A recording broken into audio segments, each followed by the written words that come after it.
पूज्यवर बाबा जी कवि कुल शिरोमणि महात्मा तुलसीदास जी ने अपने महान ग्रंथ रामचरितमानस की रचना 7 कांडों में की है, जिनमें बाल कांड की शुरुआत सोठा से, अयोध्या कांड की शुरुआत दोहा से, अरण्य कांड की शुरुआत सोठा से, किष्किंधा कांड की शुरुआत सोठा से, लंका कांड की शुरुआत दोहा से एवं उत्तर कांड की शुरुआत दोहा से की है। पर सुंदर कांड की शुरुआत न तो सोठा से हुई है और न दोहा से हुई है।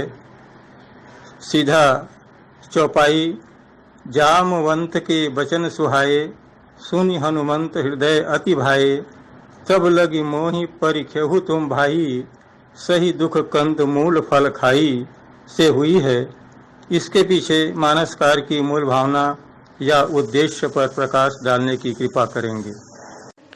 बहुत ही सुंदर आपका अध्ययन है पाठक प्रदेशी जी। और प्राय इस ग्रुप में जितने हैं सब लोग सुंदर कांड का पाठ करते हैं, माताएं, बहनें, बंधु सभी।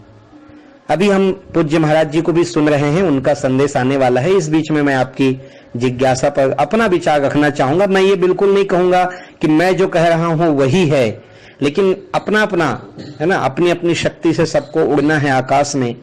तो रामचरितमानस के जो 7 कांड हैं पाठक प्रदेशी जी, ये 7 कांड भगवान राम के अलग अलग व्यक्तित्व के ऊपर आधारित हैं।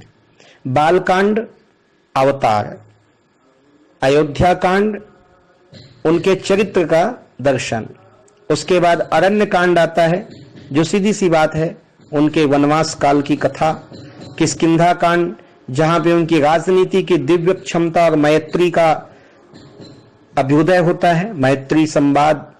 और उसके बाद में सुंदर कांड जब आता है, अच्छा सुंदर कांड के आगे देखें तो भगवान राम का संपूर्ण व्यक्तित्व युद्ध कांड के रूप में, उत्तर कांड भगवान राम के ऐश्वर्य को आलोकित करने वाले कांड के रूप में तुलसीदास जी ने कहा। इसलिए कहा गया बालस्य चपलता यथा विहाय मैत्री दया तथा संपादने युद्धस् पश्चात राम ऐश्वर्यम प्रकाशने सप्तकांड। लेकिन सुंदर कांड इस श्लोक में भी नहीं है और भगवान राम के अनेक अनेक व्यक्तित्व पे सुंदर कांड नहीं है। क्यों? क्योंकि सुंदर कांड राम जी का कांड नहीं है। भगवान राम ने अत्रि जी को एक जगह पर कहा है, महाराज अत्रि और राम का संवाद यदि आप पढ़ना चाहें तो गर्ग संगीता से लेकर अन्य कई जगह पर राम चापल्य भी आप पढ़ सकते हैं, उसमें भी है। गोस्वामी तुलसीदास जी के दोहावली से भी इसको उद्धृत किया जा सकता है।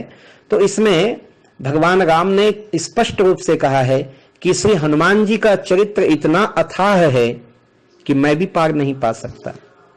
अपने भक्त की प्रशंसा कोई राम जी से सीखे स्वयं। और भगवान राम के इसी वाणी पे कहूंगा कि सुंदर कांड श्री हनुमान जी का कांड है, और जो सुंदर होगा वो सहज होगा, सरल होगा। छंद, सोरठा, श्लोक इन सब से सरल चौपाई होती है।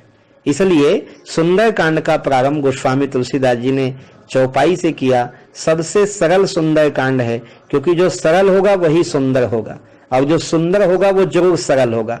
जो सुंदर है और सरल नहीं है तो वो सुंदरता बेकार है, और जो सरल हो वो सुंदर होगा ही होगा। जिसने जीवन में कठिनता धारण नहीं की वो सुंदर ही हुआ है।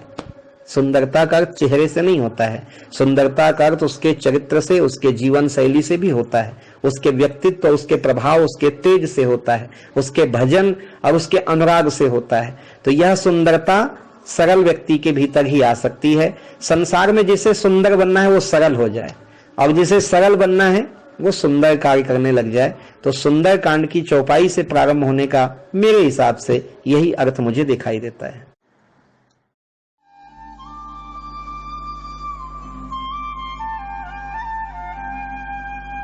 पाटेश्वर धाम के इसी प्रकार नित नई जानकारियों से सुशोभित, ज्ञानवर्धक और दिव्य दर्शन से युक्त वीडियो प्रतिदिन देखने के लिए